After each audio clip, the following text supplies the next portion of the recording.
what I had the sense of was these characters were living and breathing, that I knew them, that they were, I just identified with her. I knew how she felt. And there was something about looking at Alice or Cinderella or Peter Pan or Captain Hook and all those characters. I love them, but I wasn't in the skin of them. I didn't animate them, and I was just in awe and amazed at what they did. And Ollie would say, "Glenn, you're going to do greater things than us someday." Well, I'm still waiting for that to happen, but I understand that that I just couldn't relate to doing something as great as them. So I never even attempted to imagine that Ariel would be as comparable to them. I mean, it's just me. I'm just a young guy trying to figure it out. I remember after Little Mermaid down in Westwood with Frank and Ollie, we had just had the screening, and they were standing on the corner. We'd come out of the theater, and I said, "So, what did you think?" And they were always critical, you know, in animation, and Ollie said, "Well, we wouldn't have done it that way." I said, "Well, what do you mean?"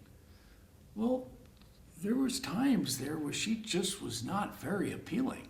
There was some, well, pretty ugly expressions there." It was like,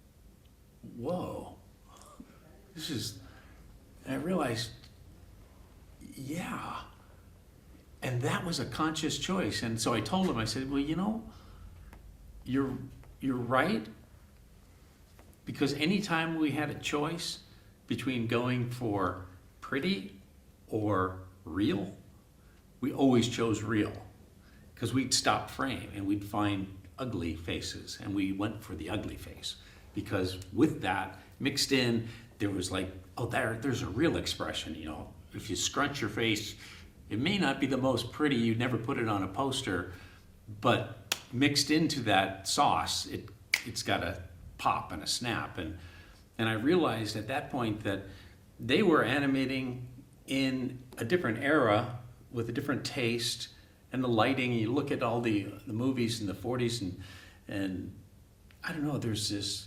idealism of a beauty. Ariel was much more in my time. There was an honesty about, this is who they are. Let's just not pretend that somebody's just Snow White and pretty, but this is a real teenage girl with frustrations and anger and all those kinds of things. We were going for that. And that was really helpful for me, for them to say that to me, and for me to walk away from that not feeling insulted, but instead feeling encouraged. This is a choice I've made, and that's their choice. This is my choice. You walk away from that feeling empowered, emboldened to do just what Ollie said. You're going to do greater things than us. So the greater things aren't necessarily making something better than they did. It's being true to who we are. And I think in that path, that's what I'm pursuing. You know, it's a kind of funny thing, the personal satisfaction you get out of being invisible. When I'm around animation people, they know who I am and all of that. But among normal people, they don't know who the heck I am. And I remember learning about that, and except I learned about it in a hard way, the value of being invisible. I was trying to get into Disneyland with some friends who were visiting, and I was going to impress them. I could get up to the front of the line with my silver pass and everything. I was like, oh man, I don't have my silver pass. Oh shoot. Okay, well, anyway, I'll talk my way in. I went up to the front of the line and said, hey, look, I don't have my silver pass. Here's my Disney ID, though. I work at the park. I mean, I work in animation. Can we come in? And he said, no, you can't. I can't do that. So, well, you got a computer there. You know, you can check. I've got a silver pass and everything. And he said, no, you can't do that. And I'm thinking, oh, don't do this, but I had to do it. I said, look, well, did you see Little Mermaid? Did you see The Beast and Aladdin? I did those. The guy said, I don't care who you are. You're going to get back in line like everybody else. And I was like, oh, I was embarrassed in front of my friends. I was trying to impress them, but I had gotten back in line, waited all the way up to the front, paid the ticket. By the time I get in there, I'm just like, oh. And they went on some ride, and I sat down on a park bench, just trying to cool off. And here comes the Beast walking over, and sits down on the bench next to me. I thought, well, isn't this ironic? And I look over, and I think I can't even get into the park. I said, hi, Beast. And we're just sitting there. And then this little girl comes running over, and she runs over and just jumps up and hugs the Beast and kisses him. She's kissing his tusk.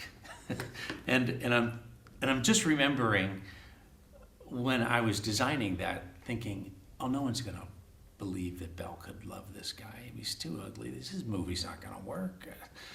And I needed to learn a lesson of that movie too. Beauty being only skin deep, and here's this little girl completely embracing him, believing in this character.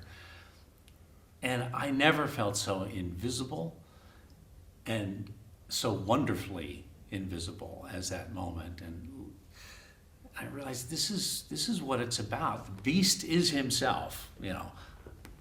I got to be part of it, but for that little girl, the Beast needs to be completely real and is not about me at all. That's kind of this wonderful thing that happens for creating something like, you know, Ariel or Beast, is that they leave and they go on and they're themselves, and that's how it's supposed to be. And you want to get that right, because if you don't get it right, then you can be frustrated that you don't get in to a line, and whatever you expect, those things that's not what life is about. That's the legacy right there. The View has been amazing to me, this conference. I've learned so much and been humbled by what I've seen. I was listening to Tim Harrington talk about what they did on the Teenage Mutant Ninja Turtles. I was blown away. The study of, like, that they did with eyes, and if an eye looks down and how it pulls the skin just the direction of the eye, and you see the eyelid deform a little bit, and I'm seeing them doing stuff that I'm thinking, we should be doing that. Why aren't we doing that? And that they're discovering it, and it's through their observation and their skills. And I was just imagining Frank and Ollie, Eric sitting alongside, they would be just amazed, and I mean, practically in tears with the level and depth of observation and study that people are putting into this work. And it just made me think of this term sprezzatura, which is a term that means art that hides its art, developed in the Renaissance to describe Raphael's work. That's what animation is happening right now. It's so sophisticated and wonderful, the observation and skills of the animators, that we don't even see it. We don't understand. We don't know how deeply these artists are delving into their medium. We take it for granted. This conference has really just opened so much of that for me. I thought I knew what was going on. I realized I didn't know what was going on. It's just been humbling, I guess, is the best word for me.